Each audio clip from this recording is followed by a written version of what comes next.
Good morning, all of you. Today in 12th class chemistry, we are starting new unit surface chemistry. तो सबसे पहले surface chemistry क्या होती है? Surface chemistry is the branch of science that deals with the study eight surfaces और interfaces. जो surface chemistry है ये क्या है? ब्रांच ऑफ साइंस है जिसमें हम स्टडी किसकी करते हैं? जो फिनोमेना होते हैं अकर्स एट द सरफेस के ऊपर, या तो जो आपके सरफेस के ऊपर हो रहे हैं या इंटरफेस. इंटरफेस का मतलब जहाँ पर दो सरफेस आपस में मिलती हैं, मिक्स होती हैं, उस पर जो फिनोमेना होते हैं वो हम किस में स्टडी करते हैं? सरफेस केमिस्ट्री में. इसके अंदर जो फर्स्ट टर्म आपकी आती है वो आती है आपकी adsorption.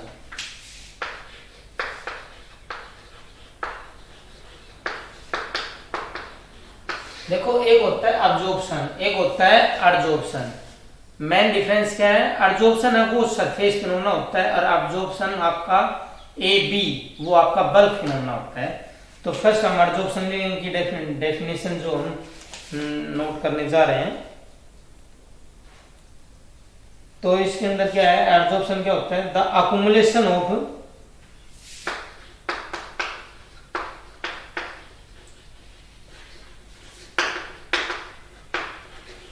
the accumulation of molecular species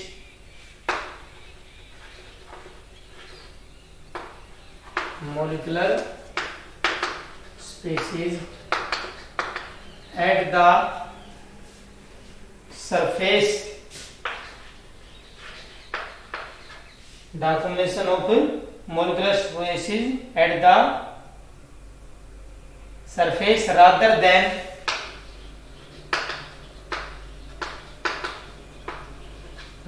than in the bulk of a solid or liquid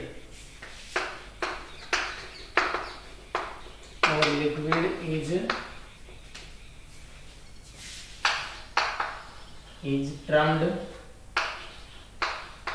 adsorption.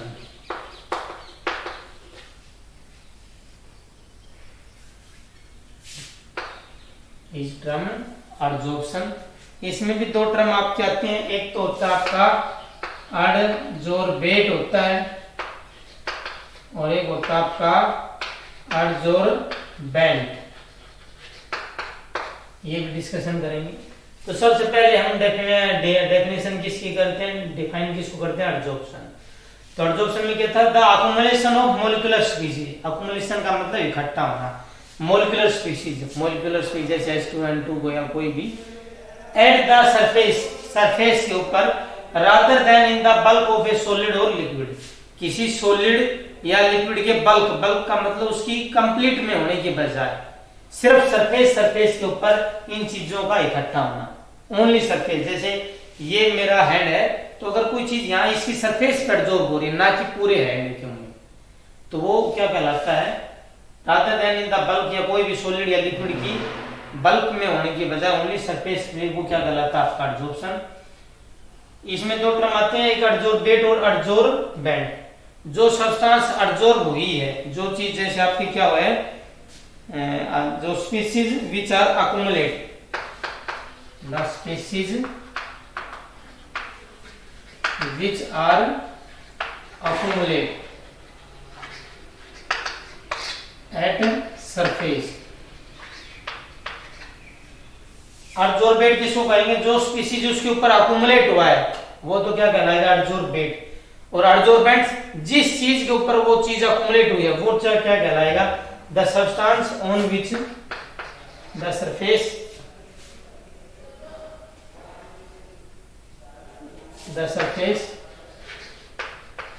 On which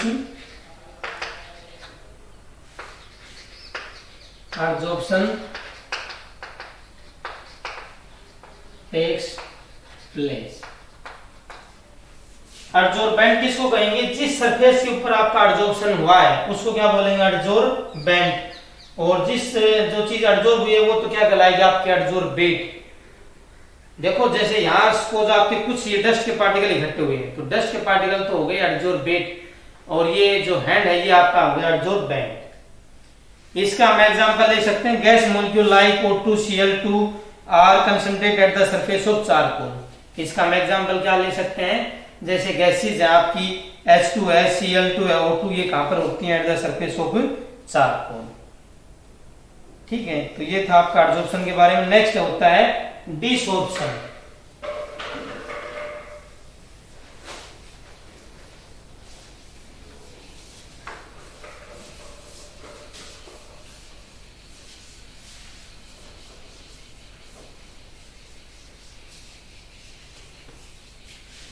next आपका डिसॉर्प्शन क्या होता है,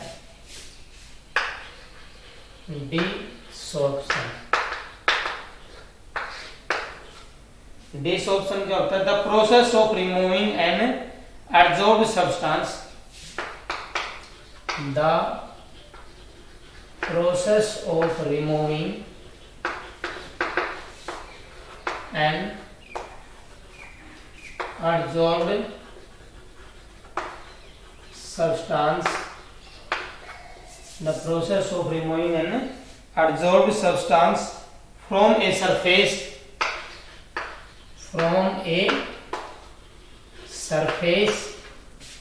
on which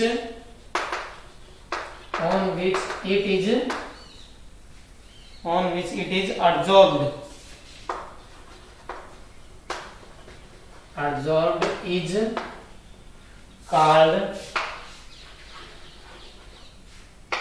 डिसॉर्प्शन। देखो जो डिसॉर्प्शन क्या है, removing of an adsorbed substance from a surface on which adsorbed is called desorption. Suppose मेरे hand के ऊपर जैसे कुछ डस्ट के पार्टिकल अक्यूमुलेट हुए, तो इनको यहां से रिमूव करना, जो रिमूविंग है एडसॉर्ब फ्रॉम द एडसॉर्ब, जिसके ऊपर एडसॉर्ब उनसे उनको जो चीज एडसॉर्ब हुई है सरफेस से उनको हटाना, रिमूव करना, है क्या कहलाएगा आपका डिसऑर्प्शन। नेक्स्ट हम पढ़ेंगे distinction between adsorption and absorption.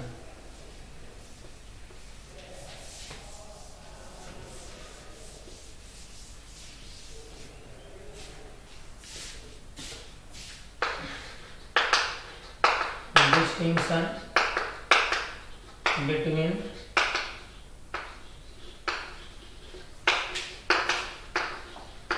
adsorption and absorption। देखो दोनों में आप डिफरेंस समझो। जो आपका एडसॉर्प्शन होता है, देखो इधर मैं लिख रहा हूं एडसॉर्प्शन AD, और इधर आपका लिख रहा हूं मैं AB अब्जॉर्प्शन। ये आपका जो एडसॉर्प्शन होता है, ये आपका क्या होता है, सरफेस फिनोमेना होता है। क्या होता है, सरफेस फिनोमेना होता है, सरफेस फिनोमेना। ये आपका क्या होता है, बल्क फिनोमेना। बल्क फिनोमेना का मतलब पूरे में एडसॉर्ब होता है। ये आपका क्या होता है, only at surface, only at surface. ये क्या होता है, यूनिफॉर्मली थ्रू आउट। ये आपका क्या होता है, यूनिफॉर्मली थ्रू आउट, पूरे में क्या होता है, यूनिफॉर्मली होता है। फिर आपका ये होगा क्लियर। अब एक जैसे जिसके अंदर बोथ एडसॉर्प्शन और अब्जॉर्प्शन जिसमें एक साथ होते हैं, वो क्या कहलाता है आपका सोर्प्शन। क्या कहलाता है, सोर्प्शन। सोर्प्शन क्या होता है, when both adsorption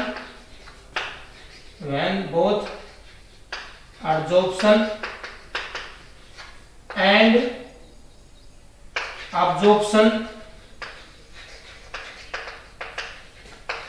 takes place simultaneously।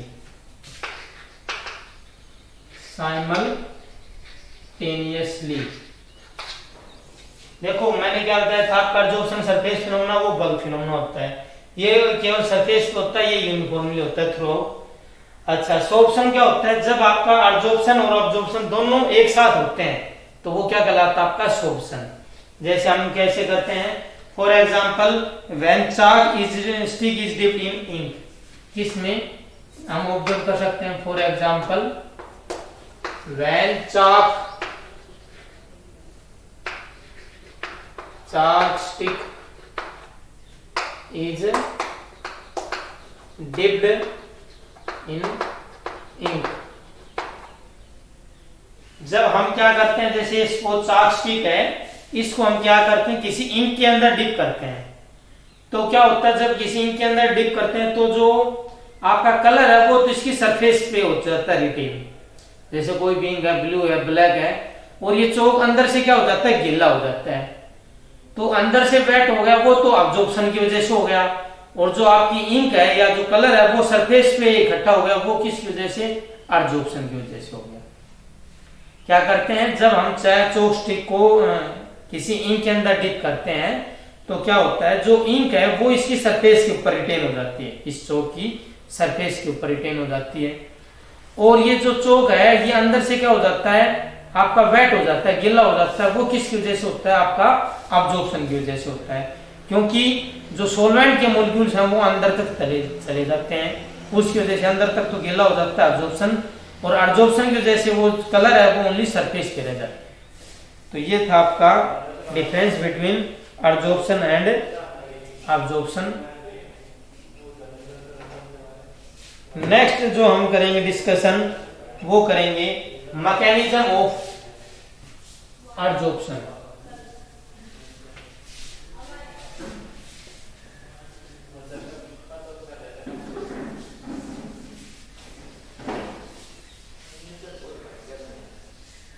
Next जो हम पढ़ेंगे वो पढ़ेंगे मैकेनिज्म ऑफ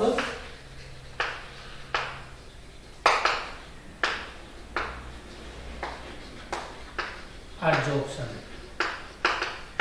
कि एब्जॉर्प्शन होता कैसे है।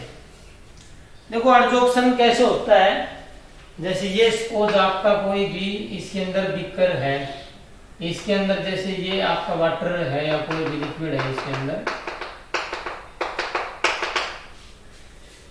तो क्या होता है कि जैसे जो अंदर वाला मॉलिक्यूल है ये चारों तरफ से क्या है, इक्वली अट्रैक्टेड है, ये क्या है, चारों तरफ से इक्वली अट्रैक्टेड है,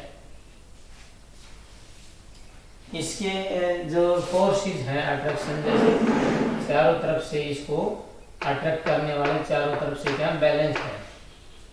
लेकिन अगर जैसे कोई सरफेस के ऊपर है मॉलिक्यूल, तो जैसे वो यहाँ से भी अट्रैक्ट हो जाता है, यहाँ से भी अट्रैक्ट हो जाता है, नीचे की तरफ भी, पर ऊपर की तरफ क्या होता है, अनबैलेंस्ड या रेजिडुअल फोर्सेस होते हैं, अनबैलेंस्ड और रेजिडुअल फोर्सेस होते हैं, और ये जो अनबैलेंस्ड और रेजिडुअल फोर्सेस हैं यही रेस्पॉन्सिबल किसके लिए हैं, एब्जॉर्प्शन के लिए हैं। क्या होता है, ऑन द सरफेस जो particles are not surrounded by all the molecules of its own atom और आयन, जो सरफेस के ऊपर जो आपका एटम या मॉलिक्यूल होता है वो चारों तरफ अपने जैसे से सराउंड नहीं होता है। जैसे अब जो अंदर की अगर हम मॉलिक्यूल की बात करें तो चारों तरफ क्या है, अपने ही मॉलिक्यूल के द्वारा सराउंडेड है, सेम टाइप के मॉलिक्यूल्स के द्वारा क्या है, आपका सराउंडेड है, लेकिन सरफेस वाला सराउंडेड नहीं है। तो इस वजह से ये क्या फील करता है, जो ओनली सरफेस वाले मॉलिक्यूल्स अनबैलेंस्ड या रेजिडुअल फोर्सेस फील करते हैं। तो ये क्या करते हैं, कोई भी, और ये जो अनबैलेंस या रेजिडुअल फोर्सेस हैं ये किसके लिए रिस्पॉन्सिबल होते हैं, for attracting adsorbate particles on the surface, और यही फोर्सेस है, यही जो फोर्स है वो किसके लिए रिस्पॉन्सिबल होते हैं, कोई भी चीज को एडजॉर्ब करने के लिए। नेक्स्ट जो हम बात करते हैं कि एब्जॉर्प्शन है आपका, एब्जॉर्प्शन इज ऑलवेज एक्सोथर्मिक, कि जो आपकी एब्जॉर्प्शन है वो हमेशा क्या होती है, हमेशा एब्जॉर्प्शन क्या होती है, ऑलवेज एक्सोथर्मिक है। तो अभी एक क्वेश्चन पूछ लेते हैं भाई, absorption is always exothermic, absorption हमेशा ही एक्सोथर्मिक क्यों होता है, क्योंकि जैसे देखो कोई भी सरफेस के मॉलिक्यूल ऊपर यहाँ पर अनट्रैप्ड होते हैं तो उनकी रैंडमनेस क्या हो जाती है, कम, रैंडमनेस या जिगजैग मोशन या जो मोशन है इनका मूवमेंट है वो क्या हो जाता है, कम। तो मूवमेंट कम का मतलब उनकी एंट्रोपी क्या हो गई, डिक्रीज, एंट्रोपी डिक्रीज का मतलब डेल्टा एस की वैल्यू क्या हो गई, आपकी नेगेटिव में हो गई। डेल्टा एच की वैल्यू क्या हो गई, नेगेटिव हुई। और अगर हम थर्मोडायनेमिक इक्वेशन को फॉलो करें, डेल्टा जी इक्वल टू क्या होता है, delta H minus T del H. तो कोई भी reaction for reaction to be spontaneous, for reaction to be spontaneous, delta G must be negative. कोई भी रिएक्शन जैसे अपने आप होने के लिए डेल्टा जी क्या होनी चाहिए, आपकी नेगेटिव होनी चाहिए। तो नेगेटिव, ये नेगेटिव वैल्यू कब आएगी, देखो डेल्टा जी की वैल्यू आपकी नेगेटिव, डेल्टा जी की वैल्यू किस में आनी चाहिए, नेगेटिव में आनी चाहिए। ये नेगेटिव में कब आएगी, देखो आपका एब्जॉर्प्शन हुआ है, इसका मतलब कोई भी चीज जब एब्जॉर्ब होगी तो उसका मोशन कम हो गया, मतलब रैंडमनेस कम हो गई। भाई रैंडमनेस क्या होता है, जिगजैग मोशन। तो वो जैसे चीज एब्जॉर्ब होगी तो उसका सिंपली सी बात, मोशन कम हो गया, इसका मतलब उसकी एंट्रोपी घट गई, क्योंकि जो रैंडमनेस है वो क्या होती है, आपकी एंट्रोपी। जो हमने प्लस में पढ़ा था थर्मोडायनेमिक्स में, जो रैंडमनेस है वो क्या होती है, एंट्रोपी। तो आपकी एंट्रोपी कम हो गई, एंट्रोपी कम का मतलब एंट्रोपी डिक्रीज हो गई, घट गई, तो एंट्रोपी डेल्टा एच जो चेंज है वो नेगेटिव में आएगा। डेल्टा एच की वैल्यू नेगेटिव में है, इसका मतलब देखो डेल्टा एच की वैल्यू नेगेटिव में है, तो ये नेगेटिव और ये नेगेटिव, ओवरऑल ये वैल्यू क्या हो गई आपकी, पॉजिटिव हो गई। अब ये कोई भी रिएक्शन स्पॉन्टेनियस होने के लिए डेल्टा जी की वैल्यू क्या है, नेगेटिव। तो डेल्टा जी की वैल्यू कब हो सकती है, जब delta H is sufficiently negative values. अगर आपकी डेल्टा एच की वैल्यू नेगेटिव में आएगी तब ही आपका डेल्टा जी क्या हो सकता है, नेगेटिव हो सकता है। और डेल्टा एच की वैल्यू नेगेटिव का मतलब आपकी हीट क्या हो रही है, उसके अंदर इवोल्व हो रही है, इट मींस रिएक्शन आपकी क्या है, एक्सोथर्मिक। क्लियर कि आपकी एक्सोथर्मिक कैसे हुई है, क्योंकि जैसे कोई भी चीज एब्जॉर्ब हुई है तो डेल्टा एच उसमें नेगेटिव आएगा, तो ओवरऑल ये पॉजिटिव।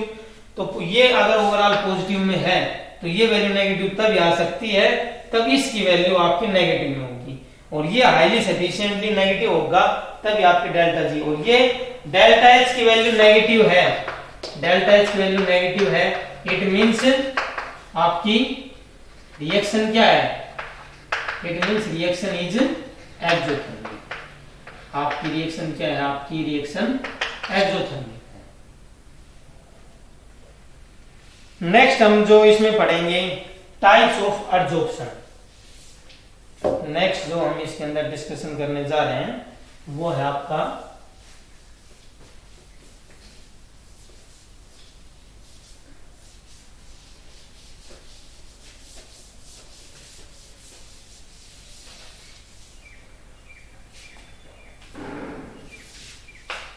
Types of absorption. तो जो आपका एब्जॉर्प्शन है वो दो तरह का होता है, एक तो होता है फिजिकल एब्जॉर्प्शन,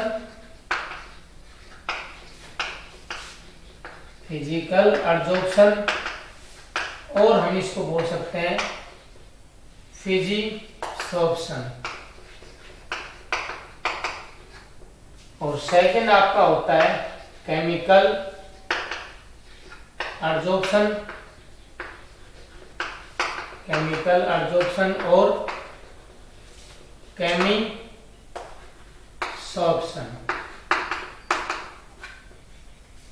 तो हम दोनों के बारे में डिस्कशन करेंगे। दोनों के लिए आप डिफरेंस एक चार्ट के रूप में बना सकते हो। इधर आपका है physical absorption,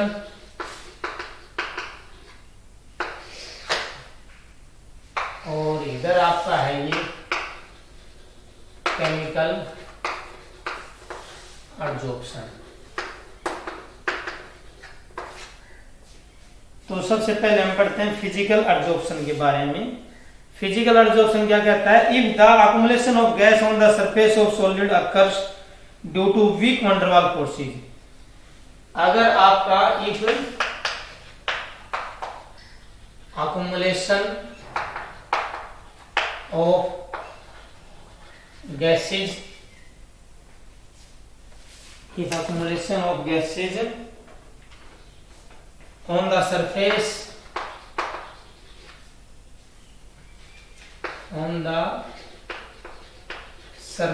of a solid occurs due to weak van der Waals forces,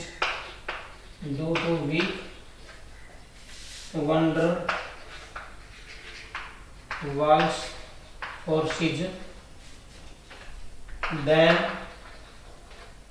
adsorption is called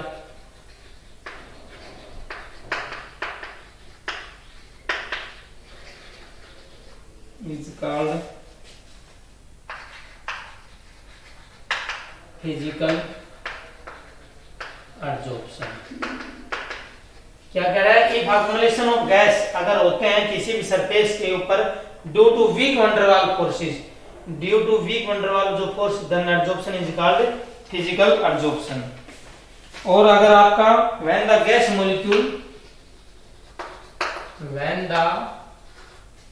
gas molecules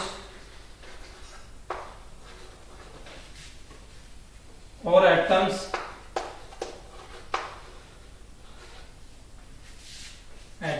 are held to the solid surface by chemical bond,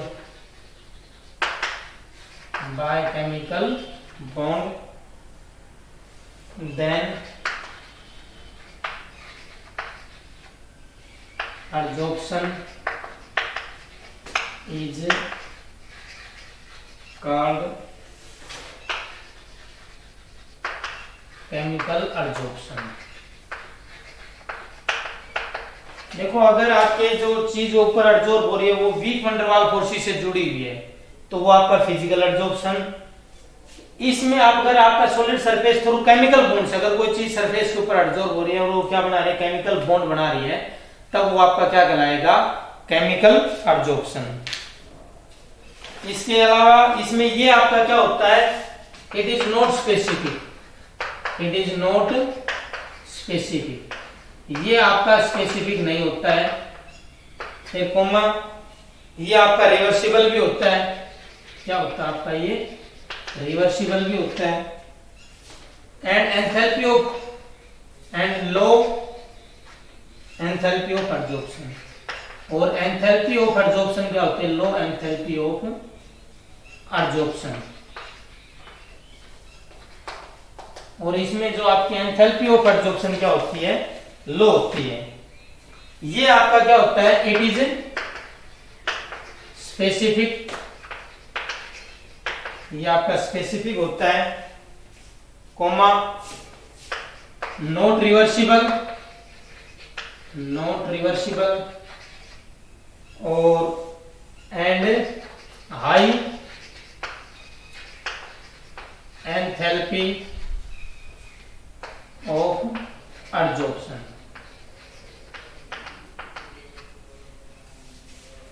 देखो, आपका फिजिकल एडजॉर्प्शन में तो weak van der Waals forces की वजह से adsorb होती है और उसमें बाय थ्रू केमिकल बॉन्ड। ये आपका स्पेसिफिक नहीं है, जैसे कोई भी गैसेज है, हाइड्रोजन नाइट्रोजन कोई भी पर्टिकुलर वो नहीं होता है, सभी गैसेज को एडजॉर्ब कर सकता है। हाँ, ये डिपेंड करता है नेचर के ऊपर, जैसे किसी गैस को ज्यादा एक्सटेंट तक एडजॉर्ब कर सकता है, किसी को कम तक। फिर ये आपका रिवर्सिबल हो सकता है, जैसे जो गैस एडजॉर्ब हुई उनको अगर हम हीट करते हैं तो फिर वो वेपर में वापस में कन्वर्ट, तो ये आपका क्या हो जाता है, रिवर्सिबल। ये लेकिन आपका नॉट रिवर्सिबल, ये रिवर्सिबल नहीं होता है। ये आपका नॉट स्पेसिफिक, लेकिन ये आपका स्पेसिफिक होता है। In this low enthalpy of adsorption, इसमें जो एंथैल्पी, जैसे मैंने बताया था, एडजॉर्प्शन इज ऑलवेज एक्सोथर्मिक, तो इसमें जो एंथैल्पी ऑफ एडजॉर्प्शन है, ये जो कम एनर्जी रिलीज होती है फिजिकल एडजॉर्प्शन में, और इसमें high enthalpy of adsorption release होती है। फिजिकल एडजॉर्प्शन में ये क्या बना लेता है, मल्टी लेयर, क्या बना लेता है, मल्टी लेयर्स बना लेता है, जबकि इसमें आपकी यूनि लेयर होती है, एक ही लेयर होती है आपकी। तो ये थे कुछ difference between physical and chemical adsorption के बारे में। तो आज हमने जैसे क्या क्या पढ़ा है, सबसे पहले व्हाट इज सरफेस केमिस्ट्री, इसकी डेफिनेशन, फिर उसके बारे में बाद में हमने पढ़ा था इसमें व्हाट इज एडजॉर्प्शन क्या होता है। फिर आपके इसमें डिस्कशन किया था एडजॉर्बेट के बारे में, फिर एडजॉर्बेंट के बारे में डिस्कशन किया था, फिर एग्जांपल्स ऑफ एडजॉर्प्शन, फिर डिसॉर्प्शन के बारे में, फिर आपका डिफरेंस हमने पढ़ा था बिटवीन एडजॉर्प्शन एंड अब्जॉर्प्शन के बारे में पढ़ा था, फिर मैकेनिज्म ऑफ एडजॉर्प्शन के बारे में, फिर हमने पढ़ा जैसे जो एडजॉर्प्शन है ये हमेशा एक्सोथर्मिक क्यों होती है, फिर हमने पढ़े थे टाइप्स ऑफ एडजॉर्प्शन फिजिकल और केमिकल, और लास्ट में हमने जो डिफरेंस थे फिजिकल और एडजॉर्प्शन के बीच में। तो ये सब आज हमने डिस्कशन किया है। Okay, thank you.